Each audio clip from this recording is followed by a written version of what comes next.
Live Tamil செய்திகள். சரிகமபா நிகழ்வில் உணர்ச்சி தழும்ப பாடிய சிறுவன். ஆனந்த கண்ணீரில் கட்டியணைத்த பாடகர். சரிகமபாவில் தற்பொழுது பக்தி பாடல்கள் சுற்று ஆரம்பித்து வீறு நடை போட்டுக் கொண்டிருக்கின்றது.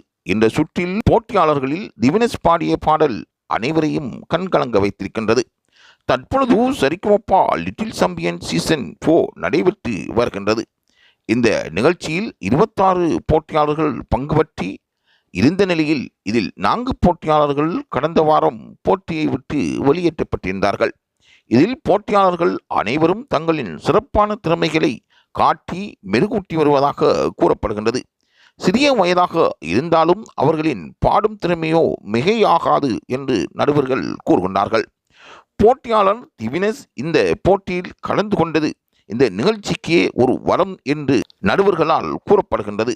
தன் தாத்தாவுடன் இருந்து பழைய பாடல்களை அருமையாக பாட கற்றுக்கொண்டிருக்கின்றார் இந்த சிறுவன். திவினஸ் என்ற சிறுவன் உள்ளத்தில் நல்ல உள்ளம் என்ற பாடலை பாடியதும் அரங்கத்தில் இருந்தவர்களும் ரசிகர்களும் அவரை கட்டி அணைத்து அவருக்காக வாழ்த்து தெரிவித்திருக்கின்றார்கள். மிகவும் அருமையாக பாடக்கூடிய குரலை கொண்ட திவினஸ் தற்பொழுது நடுவர்களுக்கு மத்தியிலும் ரசிகர்களுக்கு மத்தியிலும் பிரபல்யம் பெற்றிருப்பது பலரையும் கவர்ந்திருப்பதாக கூறப்படுகின்றது.